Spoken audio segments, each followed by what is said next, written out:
ரயில்வேயில் அதிக எடையை தாங்கும் திறன் கொண்ட புதிய தண்டவாள ஸ்லீப்பர்கள் அறிமுகம் செய்யப்பட்டுள்ளன. இது தற்போது வடக்கு ரயில்வே மண்டலத்தில் சில இடங்களில் பயன்பாட்டிற்கு வந்துள்ளது. படிப்படியாக பிரதான வழித்தடங்களில் கொண்டுவரப்பட உள்ளது. தற்போது உள்ள கனமான இரும்பு மற்றும் கான்கிரீட் ஸ்லீப்பர்களுடன் ஒப்பிடுகையில் இந்த புதிய ஸ்லீப்பர்கள் எடை குறைந்தவை, அதிக சுமைகளை தாங்கும் திறன் கொண்டவை. இவை நீண்ட காலம் உழைப்பது மட்டுமல்லாது பராமரிப்பு செலவு குறையும் எனவும், செயற்கை நுண்ணறிவு தொழில்நுட்பத்தில் தண்டவாளத்தை கண்காணிக்க முடியும் எனவும் அதிகாரிகள் தெரிவிக்கின்றனர்.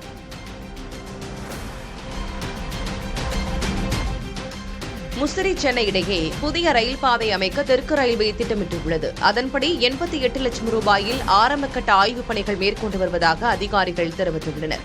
முசிறியிலிருந்து ஆத்தூர், கள்ளக்குறிச்சி, திருவண்ணாமலை வழியாக சென்னையை இணைக்கும் புதிய ரயில் பாதை அமைத்தால் பயணியர் வருகை அதிகமாக இருக்கும் என எதிர்பார்க்கப்படுகிறது.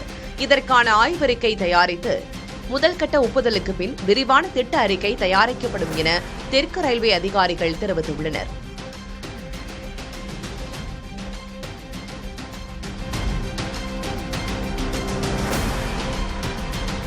ஏற்றுமதி 40 விழுக்காடு சரிந்துள்ள நிலையில் தேக்கம் அடைந்துள்ள முருங்கை பொருட்களை உள்நாட்டில் விற்க முயற்சி செய்வதாக முருங்கை ஏற்றுமதியாளர்கள் தெரிவித்துள்ளனர்.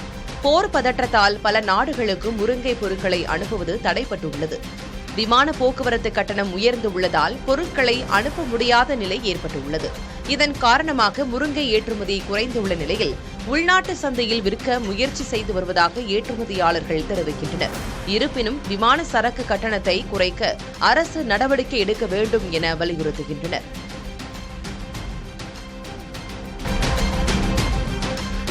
வேலூரில் கோடை வெயில் 100 டிகிரி ஃபாரன்ஹீட்டை தாண்டி கொளுத்தி வருவதால் அதனை சமாளிக்க கிரீன் சர்க்கிள் பகுதியில் உள்ள ஒரு தனியார் டீ கடை வாடிக்கையாளர்களுக்காக நூதன ஏற்பாடு ஒன்றை செய்துள்ளது.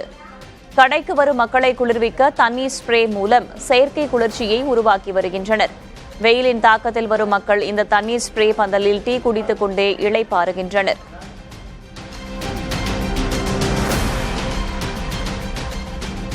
கன்னியாகுமரி மாவட்டம் நாகர்கோவில் சுற்றுவட்டார பகுதிகளில் பெய்த கனமழையால் வெப்பம் தணிந்தது.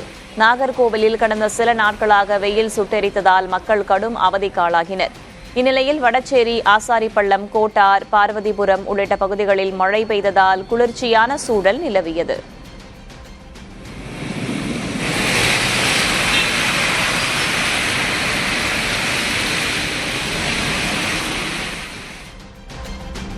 சென்னை திருநெல்வேலி இடையே வரும் 16, 23, 30 ஆகிய தேதிகளில் சிறப்பு ரயில்கள் இயக்கப்பட உள்ளதாக தெற்கு ரயில்வே அறிவித்துள்ளது. கோடைக்கால கூட்ட நெரிசலை தவிர்க்கும் வகையில் திருநெல்வேலியிலிருந்து இரவு 11:40 மணிக்கு புறப்படும் சிறப்பு ரயில் மறுநாள் காலை 10:45 மணிக்கு எழும்பூர் நிலையத்தை வந்தடையும். மறுமார்க்கத்தில் எழும்பூரிலிருந்து பிற்பகல் 1:35 மணிக்கு புறப்படும் சிறப்பு ரயில் மறுநாள் அதிகாலை 1 மணிக்கு நெல்லையை வந்தடையும்.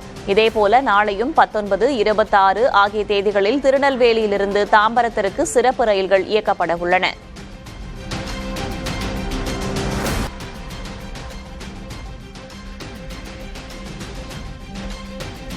நாமக்கல்லில் நடைபெற்ற தேசிய முட்டை ஒருங்கிணைப்பு குழு கூட்டத்தில் முட்டை ஒன்றின் பண்ணை கொள்முதல் விலை 10 காசு உயர்த்தப்பட்டு ₹4.30 நிர்ணயம் செய்யப்பட்டது. கடந்த 3 நாட்களில் முட்டை ஒன்றின் பண்ணை கொள்முதல் விலை 25 காசுகள் உயர்த்தப்பட்டுள்ளது. கோடை வெயிலை ஒட்டி தண்ணீர் பற்றாக்குறையை சமாளிக்க வயதான கோழிகளை தொடர்ந்து விற்பனை செய்து வருவதால் முட்டை உற்பத்தி குறைந்த நிலையில் தேவை உயர்ந்து விற்பனை அதிகரித்ததால் முட்டை விலை உயர்ந்திருப்பதாக கோழி பண்ணையாளர்கள் கூறுகின்றனர். கள்ளக்குறிச்சி அருகே சாக்லேட் சாப்பிட்ட மாணவர்களுக்கு உடல் நலக்குறைவு ஏற்பட்டதை அடுத்து மருத்துவமனையில் அனுமதிக்கப்பட்டனர். நீலமங்கலத்தில் உள்ள ஊராட்சி ஒன்றிய தொடக்கப்பள்ளி மாணவர்கள் சிலர் பள்ளி வளாகத்திற்கு வெளியே விற்கப்பட்ட காலாவதியான சாக்லேட்டை வாங்கி சாப்பிட்டதாக கூறப்படுகிறது. இதில் 14 மாணவர்களுக்கு வாந்தி, வயிற்றுவலி, தொண்டை எரிச்சல் உள்ளிட்ட பாதிப்புகள் ஏற்பட்டதை அடுத்து கள்ளக்குறிச்சி அரசு மருத்துவமனையில் சிகிச்சைக்காக அனுமதிக்கப்பட்டனர்.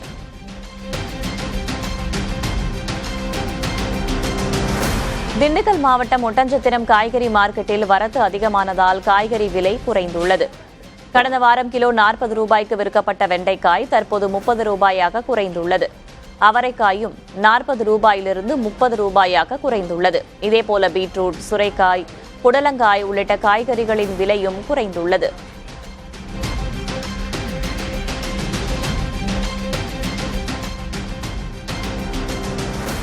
திருவள்ளூர் திருத்தணி சாலையில் பறக்கும் படையினர் நடத்திய சோதனையில் ஆவணங்களின்றி கொண்டு செல்லப்பட்ட 8 கோடி ரூபாய் மதிப்பிலான தங்க நகைகள் மற்றும் 1 கோடி ரூபாய் மதிப்பிலான வெள்ளிப் பொருட்கள் பறிமுதல் செய்யப்பட்டன. சென்னையிலிருந்து திருப்பதி நோக்கி சென்ற தனியார் நிறுவன வாகனத்தில் இந்த நகைகள் கண்டறியப்பட்டன. உரிய ஆவணங்களை சமர்ப்பித்து நகைகளை திரும்பப் பெற்றுக் கொள்ளலாம் என்று மாவட்ட தேர்தல் நடத்தும் அலுவலர் ரவிச்சந்திரன் தெரிவித்துள்ளார்.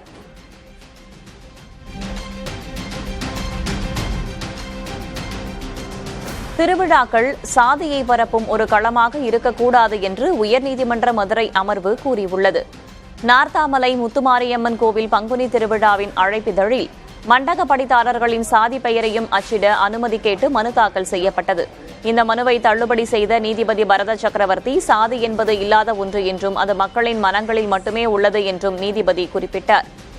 ஒருவரின் பிறப்பின் அடிப்படையில் மற்றொருவரின் ஆடைகளை துவைக்கச் சொல்வது மனித உரிமைகளின் கோட்பாடுகளுக்கு எதிரானது எனவும் அதை நேரடியாகவோ மறைமுகமாகவோ அழைப்பிதழில் கூட அங்கீகரிக்கக்கூடாது எனவும் கூறியுள்ளார். மேலும் அழைப்பிதழில் ஊர்க்காரர்கள் என்று பொதுவாக குறிப்பிடப்பட்டிருப்பதையே தொடர வேண்டும் என்றும் நீதிபதி பரத சக்கரவர்த்தி தெரிவித்தார்.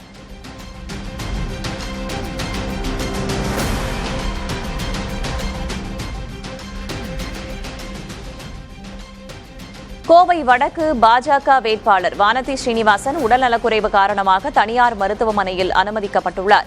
கடந்த சில நாட்களாக அவர் தேர்தல் பரப்புரையில் ஈடுபட்டு வந்த நிலையில் திடீரென அவருக்கு உடல்நலக்குறைவு ஏற்பட்டது. அவரை பரிசோதித்திருக்கும் மருத்துவர்கள் உடல் சோர்வு ஏற்பட்டுள்ளதாக கூறினர். தற்போது அவர் தீவிர கண்காணிப்பில் உள்ளார். அடுத்த 48 மணி நேரத்திற்கு முழு ஓய்வு எடுக்குமாறு மருத்துவர்கள் அறிவுறுத்தியுள்ளனர். மருத்துவமனையில் உள்ள வானதியை பாஜக முன்னாள் தலைவர் அண்ணாமலை நேரில் சந்தித்து நலம் விசாரித்தார். செங்கல்பட்டு மாவட்டம் செய்யூர் அருகே 5க்கும் மேற்பட்ட கிராமங்களில் விவசாயிகள் கருப்பு கொடி கட்டி தேர்தல் புறக்கணிப்பு செய்வதாக கூறியுள்ளனர். செய்யூர் சட்டப்பேரவை தொகுதிக்குட்பட்ட கீழச்சேரி ஊராட்சி, சுண்டிவாக்கம், அம்மனூர், வீரபோகம் சுற்றுவட்டார கிராமங்களில் நெல் மற்றும் தோட்டக்கலை பயிர்கள் சாகுபடி செய்யப்படுகின்றன. இப்பகுதிகளில் மேய்ச்சலுக்கு விடப்படும் ஏராளமான கால்நடைகளால் நெல், மணிலா உள்ளிட்ட பயிர்கள் சேதமடைவதாக விவசாயிகள் புகார் தெரிவிக்கின்றனர். இது தொடர்பாக புகார் அளித்தும் மாவட்ட நிர்வாகம் நடவடிக்கை எடுக்கவில்லை என்று கூறும் கிராம மக்கள் தேர்தலை புறக்கணிப்பதாக கூறியுள்ளனர்.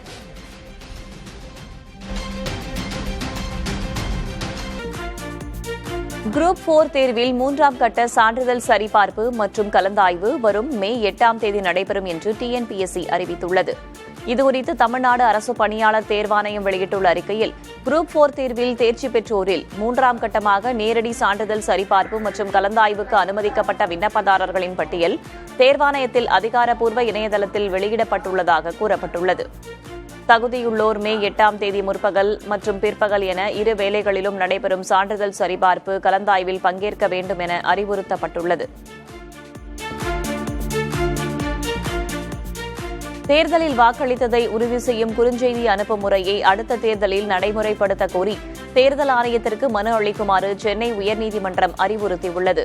இது தொடர்பான வழக்கை விசாரித்த தலைமை நீதிபதி தர்மாதிகாரி மற்றும் நீதிபதி அருள்முருகன் கொண்ட அமர்வு, தேர்தல் நடைமுறைகள் தொடங்கிவிட்டதால் நீதிமன்றம் தலையிட முடியாது என்று கூறியது. அடுத்த தேர்தலில் இந்த நடைமுறையை அமல்படுத்த தேர்தல் ஆணையத்திற்கு மனு கொடுக்கலாம் என்று மனுதாரருக்கு அறிவுறுத்தி வழக்கை நீதிபதிகள் தள்ளுபடி செய்தனர்.